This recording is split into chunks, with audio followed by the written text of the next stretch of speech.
感谢主，我们在弟兄姐妹当中，我们在今年上半年，我们都一起为了一个主题一起来学习。那主要是邀请大家来读这一本《标杆人生》哈，《标杆人生》。那我们知道《标杆人生》它特别帮我们整理了基督徒最重要的整个生活的一个环节。这个环节就是我们怎么样为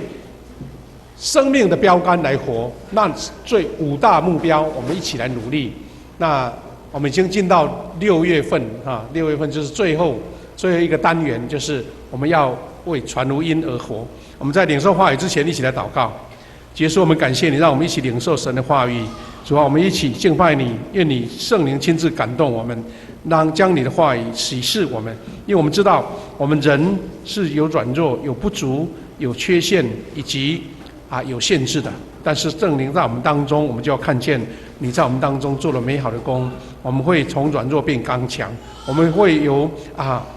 这个欠缺变富足。感谢你，让我们一起领受。我们这样祷告，奉耶稣基督的圣名，阿们。各位弟兄姐妹，我们刚读了2段经文哈。第一段是使徒行传20章22到24节。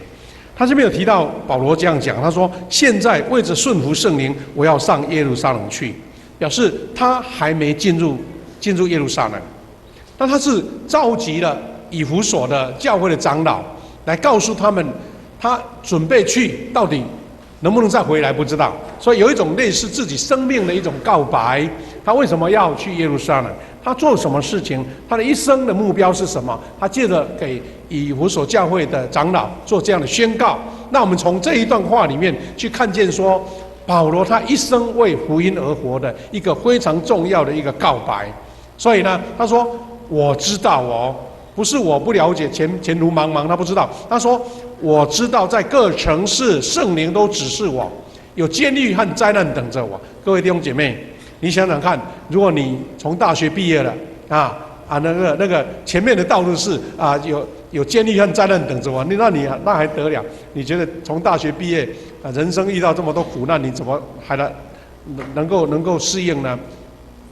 我们人的前途都希望是光明的，我们的前面的道路是希望平坦的，我们希望是遇到很多贵人、很多天使我们做的事业都很兴顺。但是奇怪，保罗竟然跟这些以弗所教会的长老这样说：“我前面是有监狱跟灾难等着我。”但是为什么他还要去呢？那这个是我们觉得一个生命的价值所改变的，或是生命的价值来让保罗做这样的抉择。他说：“但是我并不珍惜自己的性命，为的是要完成我的使命，成就主耶稣交给我的工作，就是见证上帝恩典的福音。”各位弟兄姐妹，我们在人的生命生活当中，你什么事情会让你拼命去做呢？什么事情会让你愿意连生命都不顾了？当然，我们有物质上的需要，我们常听到一句话说人为财死，鸟为食亡。有时候为了自己生命的需求，可能自己会连生命都不顾。也许这个是一个基本的需求，没错。但是我们明明知道前面的事情并不是跟我自己自身的利益有什么直接的关系，但是他还愿意摆上。那这个就是一个人的生命超越了那一个看得见的物质的本身。保罗他就是因为被圣灵所感动，被主耶稣所呼召了，他就愿意为福音，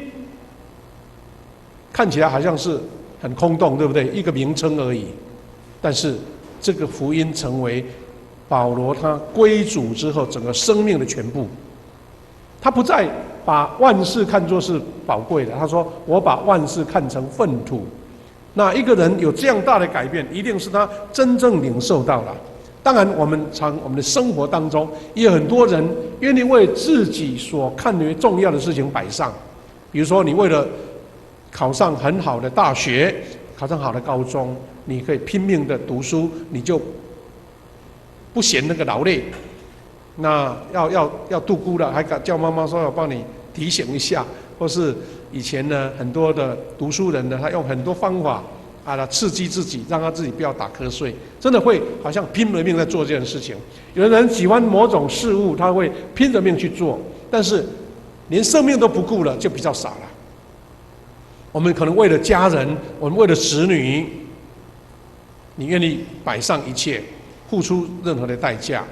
那不眠不休，因为你觉得这个是比你生命更重要的。但是主耶稣他呼召了保罗之后，他说他是为了福音，所以为了要完成我的使命，成就主耶稣交给我的工作，他要见证上帝的恩典的福音。那人为了这个而活，真的是一种超越的使命感啊，比我们个别的那种物质的享受、人生的地位，或是我自己本身的什么样的收获都更大。那提摩太前书也是保罗对提摩太这个年轻的传道人所讲的话，他讲的说，上帝呢要人人得救，认识真理，这是他自己本身的价值了。他认为每一个人都要领受福音的好处，所以他就跟提摩太这个年轻人讲说，上帝是这样子做，而且这个真理是什么呢？真理是只有一位上帝，在上帝和人之间只有一位中间人，就是主耶稣，就是这位道成肉身的主耶稣。换句话说，主耶稣从天上下来，他把这个我们看不见的上帝具体呈现出来，而且将上帝重要的天国的道理，他本身做见证，来传给这些门徒。然后保罗领受了这个使命，他自己承认、自己认识，说上帝要我们认识这个真理，而且透过耶稣这个中间人，我们就能了解、能明白了。他说他呢牺牲自己，为要使人类得自由，证明了在时机成熟的时候，上帝要人人都得救。换句话说，主耶稣他先为这个福音牺牲生命。保罗说：“我愿意为福音舍了命，我都不顾了。”但是他是学习谁？学习主耶稣。主耶稣为了救赎我们人类，他愿意牺牲自己。所以他这个真理，他是用自己领受到了，而且做见证了。所以保罗说他跟提摩太讲说，就是这样。所以呢，我要做什么？他说为了这个目的，我奉差遣做外邦人的传道者和使徒。为了这个目的，什么目的呢？不是为了赚大钱、发大财，也不是为了做高位，也不是成为一个学问很高的一个老师。他说：“我只是为了这个目的，要做外邦人的传道者和使徒，做教师来使他们相信并认识真理。”换句话说，这个真理它已经是至高无上的价值，再没有一个比这个更宝贵的事情，所以保罗才愿意为这个牺牲，然后走入一个为主传福音的道路啊。他说：“我没有撒谎，我所说的都是真的。”感谢主，保罗他这样子见证自己，而且他是走到尽头，他都没有改变。有的人可能一时的热忱忙个1-2年，到最后觉得受到挫折了，受到伤害了受到人家的误会了算了啦没什么好做的啦，不要了。他不是，他是一生无悔的勇敢去走完这样的人生。感谢主，我们弟兄姐妹如果从年初的时候一起跟着我们读标杆人生这个凌晨的研读计划，我们现在已经进入到第六单元，等于是第5个人生，就是6月份的标杆人生的内容你们读了很多自己的领受，那牧师把它整合做一个比较一个简要的一个摘要，再来做分享。我们进行到了人生的第5个目的，就是你被塑造是为了一个使命，就像保罗为了福音的使命，所以我们把它称为宣教的人生这是我们楼下这个大柱子这个大柱子，这个大柱子的这个真理之柱呢，里面有5项基督徒的人生目标。那我们已经进到第5个，就是分享真理、宣扬福音，就是宣教人生。那有空你到楼下的时候，看到这个真理之柱的话，你要稍微复习一下因为那个4个字看起来很熟悉，但是背不起来，不好背，因为它好像没有逻辑所以你就要把它简化分享真理、宣扬福音，你就知道说这个是宣教这个是培育成长，或是团契或是那个服事就2个字来把它概括，你就可以了解我们要做什么，基督徒有什么样的使命所以我们说以宣扬基督荣耀归给上帝，这个叫宣扬人生宣教的人生，这是我们第富强事工宣言的第5项哈，那也是我们在跑3垒要到本垒的最关键的时间了哈。我们打棒球都知道，你无论在几垒，虽然有记录，但是没有得分的。比如说我跑到2垒，到时候被封杀了，或是2垒啦，到时候变残垒啦，因为没有人继续攻击了。好，那你没回来，只是记录你说你曾经到2垒，你打了一个2垒安打，或是打了一个3垒安打这样子。前几天呢，这个日本的棒球明星大谷翔平，他打了一个完全打击，1垒安打、2垒安打、3垒安打，都打到了。那即使有那么漂亮的打击，如果你没跑回本垒，那你就没有分数，没有分数。但是我们从信仰，我们从这一个标杆人生的一个教导，你如果没有回到本垒，你可能前面成绩很辉煌，但是没有分数，没有分数。所以，我们从现代的基督徒生活，就是你领人归主，你就得了分数。那就是我们一个基督徒一个终生的目标哈。那在讲述这一个我们那个宣扬主耶稣福音的人生的时候，有一个非常经典的故事。也许你在不同的场合听到，不过我还要再借这个机会复习一下。这个故事是什么呢？是海难救生站的故事。海难救生站的故事。这个故事呢，因为它不是随便一个比喻哦，他是非常出名的神学家，他叫希尔多利威德哈。这个威德这个神学家，他是美国的一个圣公会的神学家，他说了一个非常著名的比喻。你看这个比喻，再来感受到今天的主题，你就发现说，我们的生命的目标真的要随时调整，要跟主耶稣的道路相合才对。这就是这个希尔多利威德这个神学家。他讲这个故事也没有什么特别稀奇啦。如果跟我们教会来对照，你就发现说这个故事很大很大的提醒哈。这是有人把它用来当一个展示哈，叫做救生站，那是现代的这个我们说的海水浴场的救生站。这个救生站是比较简单的，那真正的救生站是这个样子哈。那它有一些英文的一个解说了哈，但是我们没有空写那么详细，我们只把它展示一下哈。他说，常有船失事的险恶的海边哈，那这个海边呢有一个很简陋的海难救生站，因为很简陋，没有什么经费了哈，所以就设了一个茅屋，一艘小船，但是里面的救生员是蛮有热情的，因为他觉得要随时顾到，如果有船搁浅了，或是海难了，我们要赶快去救人，所以他们就日夜守望，救了很多人。所以当然，因为他们救人成功，而且变成是英雄嘛，所以就很出名了，大家非常的珍惜哈。那就是这个图片在表示这个海难被救的这个故事哈。那因为这个救生站蛮小的，而且但是这些里面的人非常奋勇来救人，所以就慢慢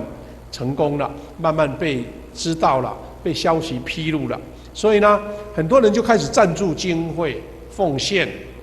开始扩建、增加设备。所以那些不当班的人也跑来凑热闹，因为里面的设备很好、很舒服，大家没事就跑来这边泡茶啦、聊天啦、唱卡拉 OK 啦吼。你想象说，我们这个东门的那个我们东区的那个我们的消防队，好了，很多人在当班要准备，如果有事情要发生，他说一大堆人去那边逛街，一大堆人这边聊天，一帮人在泡茶吃瓜子，那这个消防队呢，它看起来好像很热闹，但是到底它的目的是为了什么？所以呢，他们因为很多人开始奉献了，里面富有起来了，热闹起来了，来这边联谊的多了。但是怎么样？唯一的，他们就不想下海去救人了。他觉得说，哇，这个太风险太大，太忙了。我们有钱嘛，就聘请类似职业军人一样，类似聘请这一些专业的救难队，那钱付给他，让他来救人，他们不救了。所以呢，大家一起开会，一起享受那一些人家捐献所有的设施哈。那这个救生站越做越大，那就越辉煌哈。那一些专业的救难队都有人去处理。不过问题是这样子啦，救难队房子盖大，但是呢没有人去救。有一艘船出事了，救生员要把安一席的人救到这个俱乐部里面，那就一片混乱。但问题来了，平常大家闲着没事在那边聊天、唱歌喝茶、喝咖啡，但是有人去这些专职的救生员把人救过来，整个大厅弄得脏兮兮的，一些沙土啦，一些脏东西一些是脏的衣服弄得整个环境弄得很乱了所以他们就人觉得说，哎呀，这些救人的进到我们这个高级俱乐部，那怎么行呢？好了，我们在旁边盖一间专门在清理的清理脏东西的，让那些难民、那些受难的人去那边洗好了。我们这边那么漂亮，还有地毯呢。问题来了，慢慢来了。发生海难，竟然开始大家不注意去救人，而且有人开始抗议了。俱乐部就开始开会，大家气氛很火爆，意见分歧，说干脆我们就不要再救人了啦。这个救生工作我们不要了，因为我们平常专门在社交的，我们在唱卡拉 OK 的，我们在聊天忙的为这个事情大家都没心情了我们是停掉一些救生工作。虽然这个救生站越来越大，但是问题并没有解决。其中有一些人就觉得说，我们的救生站就是为了救人你只要联谊，你只要在那边欢笑，那干脆我们就不要在救生站，我脱离这个救生站，我要自己另立门户了。有些人就坚持离开，另立了救生站。不过问题来了，那些自己设立一个新的救生，他们也很努力慢慢又出名了，慢慢又有人捐钱了。不过历史又重演，大家享受了，大家享受那个设备，但是就不救人了，那就要重演前面的历史，又没多久，没几年又再度分裂了又再度分裂了。好了，这个故事就是后面的结果是怎么样呢？如今这边海边有一个高级俱乐部，但是海难却常常发生，大部分人都淹死了，没有得救。为什么呢？因为这个美丽的海滩，大家只在那边为了享受海景，为了享受那边的那个聊天、那个联谊啦，那救人的工作就忘掉了。所以呢，虽然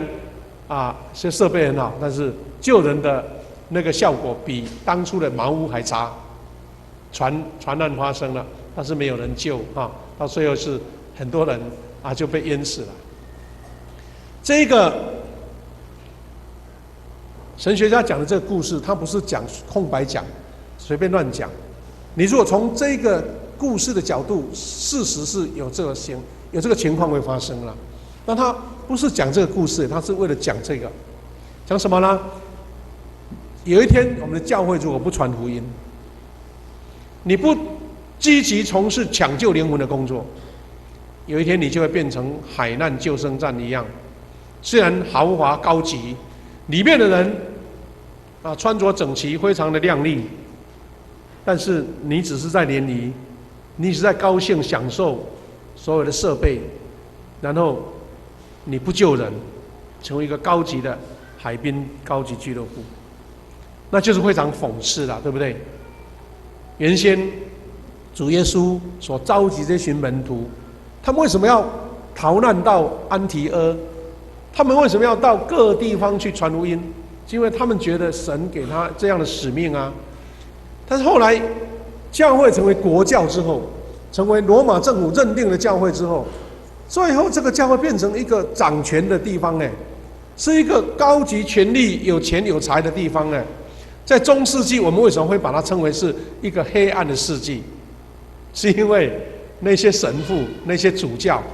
哇，坐拥大片的庄园财产，那些会友都当他的佃农，你知道吗？这样才会发生那个马丁路德宗教改革啊。那我们不要讲那么大的那个历史，我们就要讲说，今天我们教会存在的目的是没错，我们要关心每一位会友，你有属灵上的需要，我要帮助你，而且你要怎么成长，你无论是个人的事、私人事，或是整个教会的服事，你要努力训练你。但是最后一个目标没达成，我们真的会像高级海边救生俱乐部，只享受，但是不得分呐，不救灵魂呐。那这个是给我们很大的一个提醒，也是我们今天读这个标杆人生最后一部分，为福音而活的一个重要的提醒哈。那你会认为说啊，糟糕，传福音哦，那么专业的事情我怎么做得来呀？以前不是都是牧师在传福音吗？以前不是宣教师在传福音吗？要不然就是有专业的传福音啊，或是像 Good TV 那种专门播报那个很棒的那个节目呢？我怎么会传福音呢？那问题来了。也许你这样的认知也没有错了，但是问题是说，耶稣怎么讲？主耶稣怎么讲？是这个专业的人做的吗？是宣教师的人做的吗？是领薪水的人做的吗？没有。提摩太前书刚刚读的经文，保罗说：“上帝要人人得救，都认识真理。”所以，我们先理解说，传福音是上帝的心意，是耶稣的使命。因为这个最高的一个呼召嘛，上帝的心意，耶稣给我们的使命，那这个事情谁把它改变都不对，任谁有这样的那个权柄都没有，没办法高过上帝，也不能高过耶稣。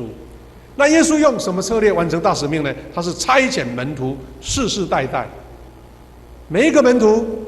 每一个时代都要传福音。那所以，上帝的心意再加上每一个世代、每一个人，那你我都跑不掉。要先这样认知，我们才知道说，这样的使命我怎么样去接受？我没有承接这个使命，我没有恢复了这个使命。所以呢，为了要我们传福音，所以主耶稣就给我们这样的属灵的权柄。权柄是什么？他说，在马太28章18节说，耶稣走近他们，对他们说：“上帝已经把天上和人间所有的权柄都赐给我了。”主耶稣这样宣告说：“这个权柄是大到整个天上跟地下的。”耶稣将权柄得到了，是天上跟地下的权柄，而且将这个福音的权柄也赏赐了给我们。我们最近很多弟兄姐妹在关心说，香港为了他们这个送中的这个法案，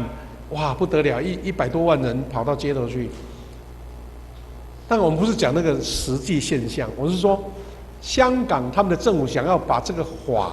当成他们能够掌管的权柄，对不对？那我有权把你这个逃犯抓起来，你犯罪我有权办理。就只光一个香港那么小，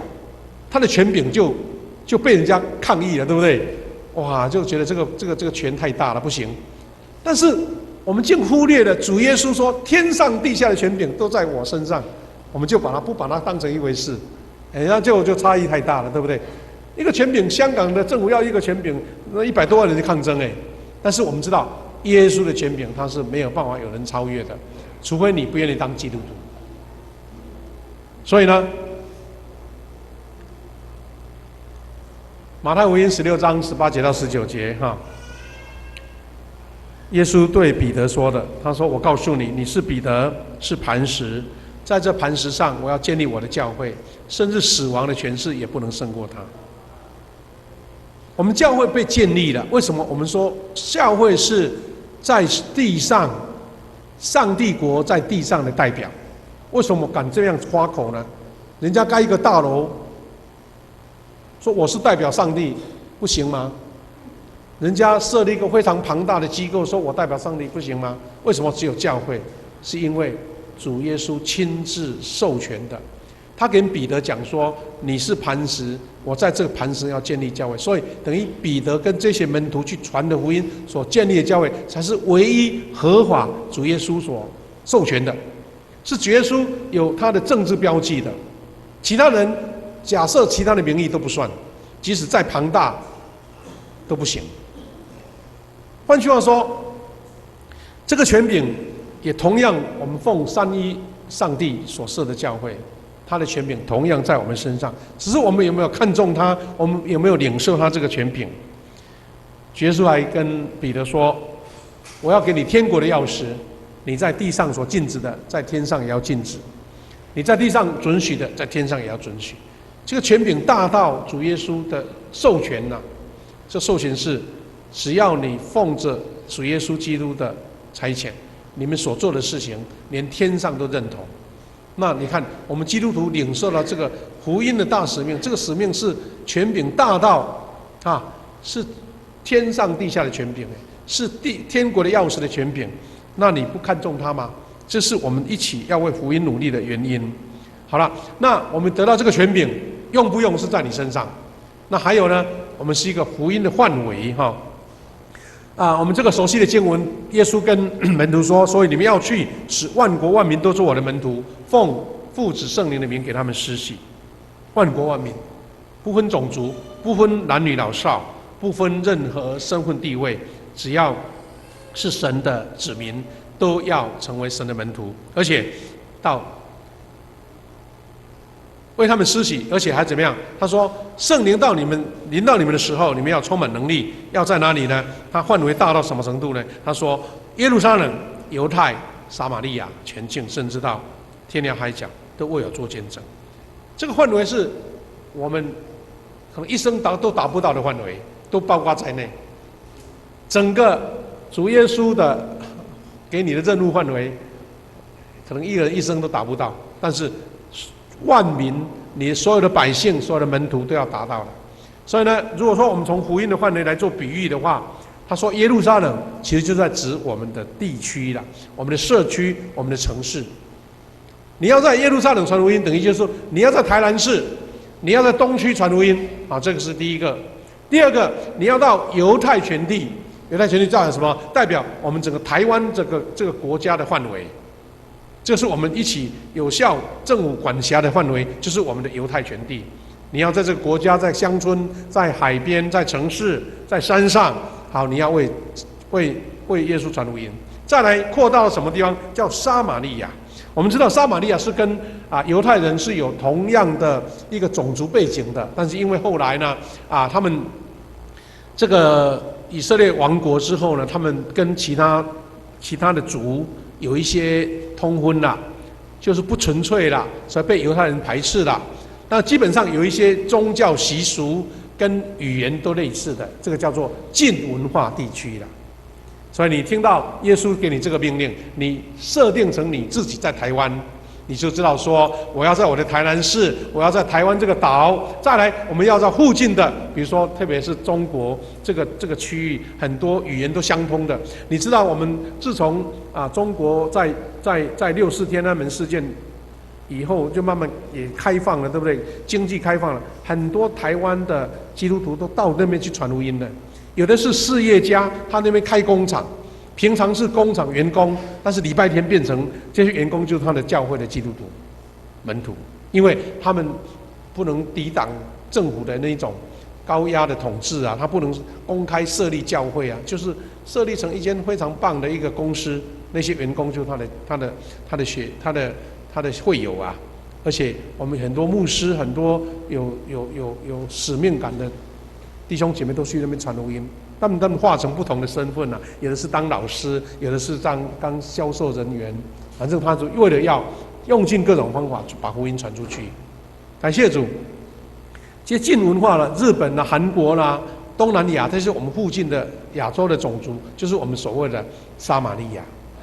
那最后还有一个最终极的目标，就是地极普天下万民是哪里？是异文化。我们都知道说，其实起初台湾或是中国或是亚洲地方能够得到福音，都是因为有一群主的门徒，他们用异文化的态度，用全世界的眼光。当然那个时代呢，可能有殖民地的帝国主义的这个背景，但是他们到别的地方去传福音，而且学了很多异国的文化跟语言。你知道我们当时呢，英国的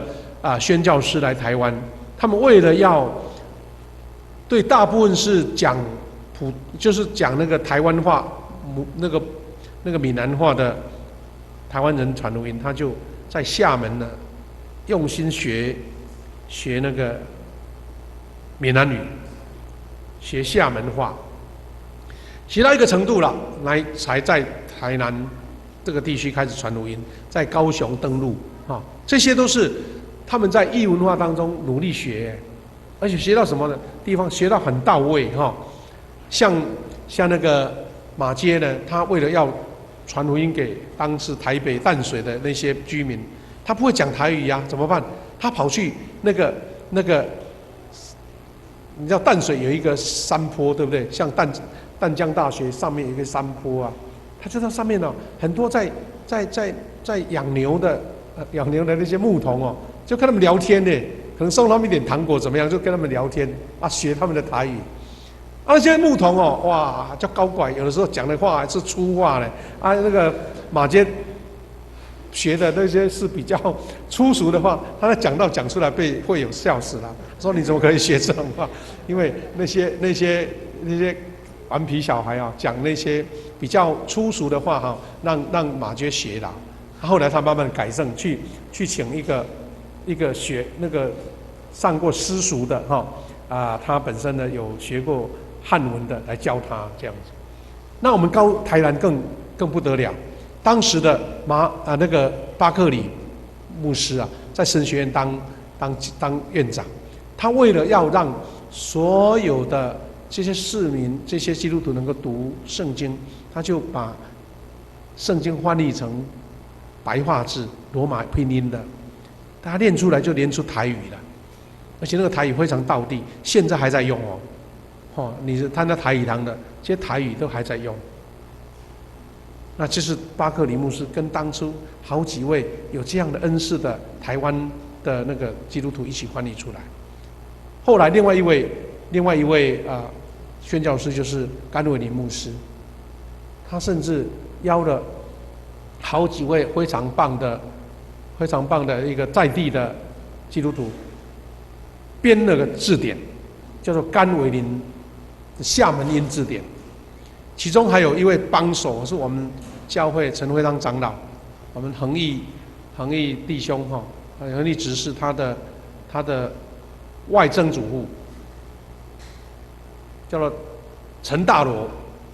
住在永康，帮这个甘伟林牧师写些台语这词句。我们就看到说，他们虽然是异文化，但是就认真学。我们台湾现在很多的那个宣教师他跑到国外去宣教，也很认真学他们当地的语言哇，这个不简单，因为要克服语言、文化、生活、饮食、交通、气候，哇，不得了。我们在这个月的最后一个主日呢，我们小会有接纳有一位在非洲传福音的女牧师，叫王珍乃牧师，她因为要回台湾暑假嘛，回来台湾巡回各地去分享她的事工。那我们教会接纳说，你来我们教会来分享。本来是想要周间带领他那些非洲的学生呢，但是因为我们周间那个时间都不适合聚会，因为大家都在上班嘛如果他有来了，很热闹，但是没有人也不好。那刚才我们说你单独来，因为那个学生来的10几天就要回去非洲了，然后他就来我们这里，要在6月30号礼拜天2场来做见证那他就去那边要学他们的语言。好了，这是我们所谓的福音的范围了那最后我们还说，那你要传福音要有一个策略呀，有一个步骤对不对？所以呢，主耶稣告诉我们说，你要去使万国都做门徒，奉父子圣灵名给他们施洗，而且呢，他说教导他们遵守我一切的命令，而且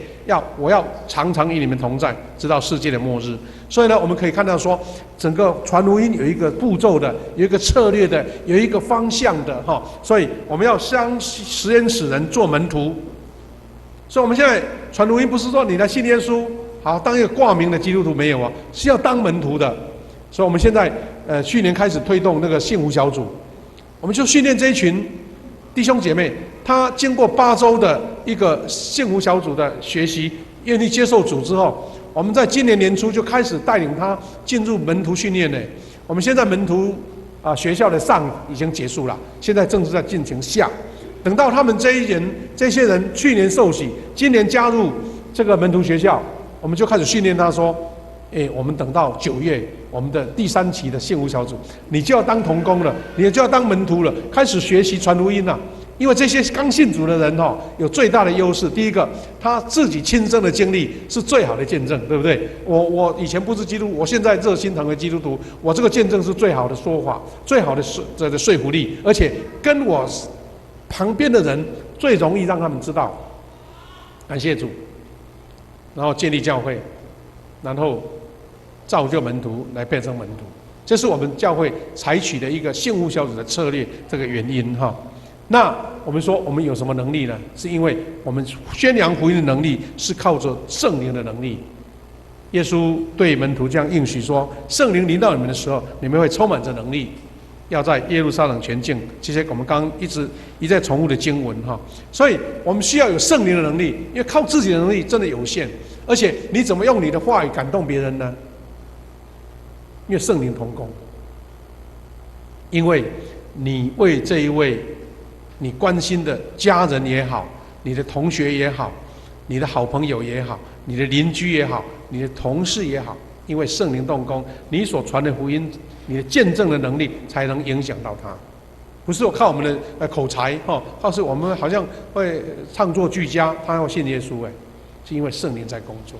刚刚我来前面我们参加做礼拜，我看到2位年轻人坐前面刚刚孟汉兄告诉我说是他儿子了从台北来的我就感动到说，当初呢，儿子信耶稣，那爸爸妈妈就跟着信了，而且他是0代基督徒，儿子是第1代。换句话什么？是圣灵工作，让这个家庭原先是拜佛佛堂开了很大的30-40年的，愿意接受主。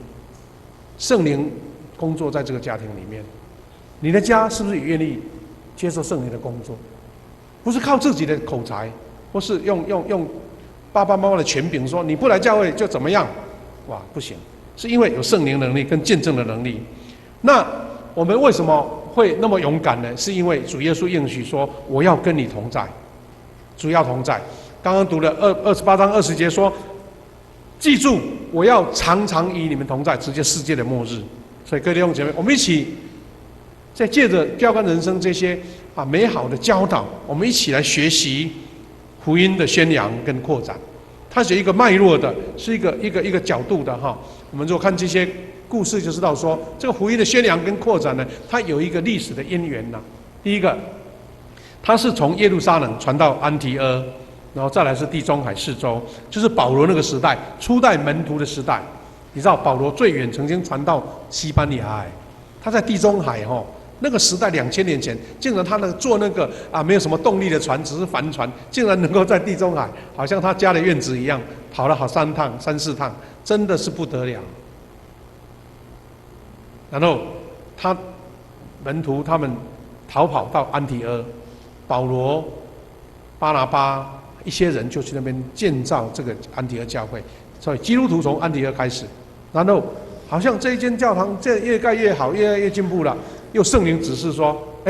我要差派人到居普路，就是我们现在的那个塞浦路斯传福音。保罗你要去，圣灵就催促他，他就跟着去了。后来呢，我们知道整个欧洲成为基督教国家，罗马皇帝接受了耶稣，然后再等到那个文艺复兴之后，整个科学知识增长了。那个船的越洋能力能够建造这样的船舰所以他们开始哥伦布发现新大陆，这些远洋的远洋的船舶能够把这些人带到中南美洲，再到美洲，再到印度洋，然后再到我们台湾，到中国，所以这个福音就这样子扩展了。所以呢，借着航海跟殖民，你知道第一个来到台湾传福音的是谁呢？是荷兰人。我们在安平的那个安平古堡，这些故事都很新鲜在我们当中。荷兰人当时就是他们的航海能力强啊，他们从荷兰一直跑到印尼来建立殖民地，然后又来我们台湾建立殖民地，然后在安平这个地方，然后当时的宣教师把福音传给我们当时的原住民，就是现在的西拉雅族。现在西拉雅族他们的信主，他们祖先信主已经300多年了，不只是长老教会154年而已哦。啊，这些都是一个福音的轨迹了哈。那后来传到台湾，传到中国。那我们要想说，好，那这些轨迹有他上帝特别的恩典跟使命。那问题是，你得到福音了啦。一个福音的承受的地，